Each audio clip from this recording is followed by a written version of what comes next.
Luca Dotti, and we're going to talk about co-living as a real estate asset class. And I think that's really important because for real estate developers saying, what do we want to do? Maybe we have a recurring income model versus just buying and selling traditional real estate. Exactly. Okay? Things are changing in this space too. Exactly. Hey, Luca. Jules, Bill, thanks for having me. I'm here at HOMA today, and I want to talk to you about co-living. Co-living can mean different things to different people.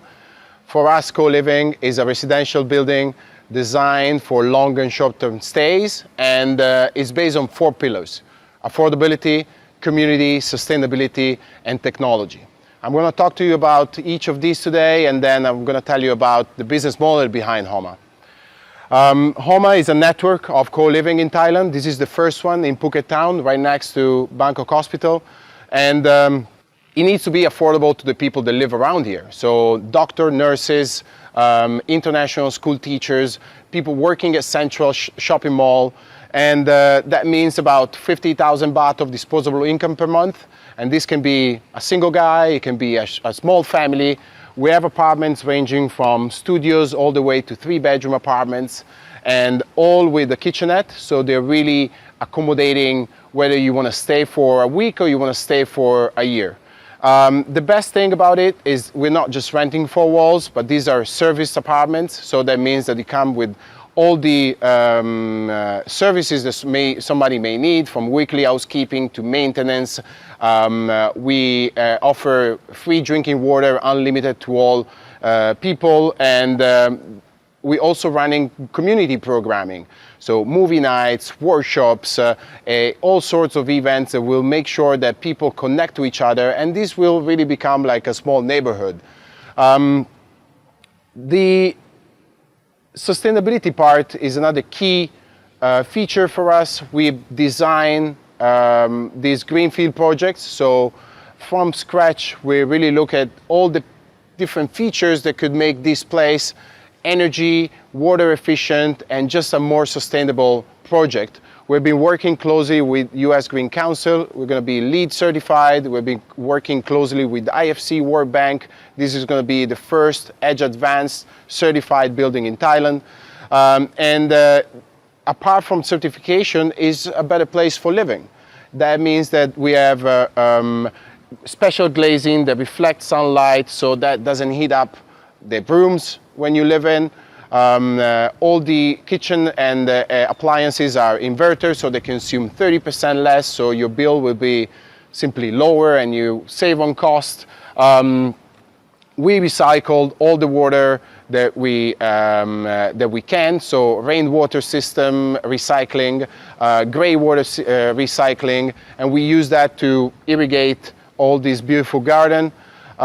We have 2 solar farms on top of one of the building and on top of our car parks, and in general we chose materials in a way that could reflect less sunlight. It could be less sun absorbing, and it reduces energy and water consumption by 40% compared to a traditional building.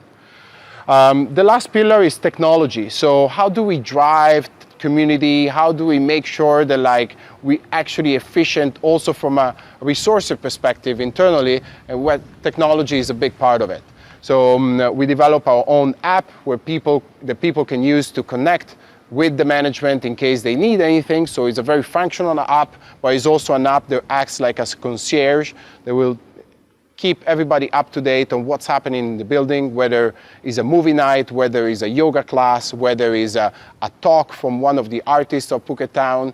And we believe that this unique combination of community, technology, sustainability, and affordability will really allow us to set us apart and attract long and short-term rentals of all kinds. We also have a co-working space, which is designed to attract remote workers, and this can be digital nomads already living in Thailand, or people that may relocate from bigger cities like Singapore or Hong Kong or Bangkok. The business model is a little bit different compared to the co-living traditional setup. What we have seen around the world, they were usually fast-growing asset-light co-living firms. So they were leasing a series of properties and they were running a lease arbitrage. We don't really believe in that too much. One, because of the risk the lease arbitrage carries, and second, because we want to create community around real estate, and it's very important that that community goes also beyond the boundaries of the building. So creating community outside and on the street, and having young entrepreneurs opening coffee shops and just businesses around us will help us to increase the value of the property. So owning the property is key. So we own and operate the properties, and it will be the same for all the future HOMA projects. We only rent, we are not selling anything. So the objective is to create very stable and predictable cash flows, hence the necessity to have long-term residents, but also have a piece of short-term rentals in order to enhance our yield.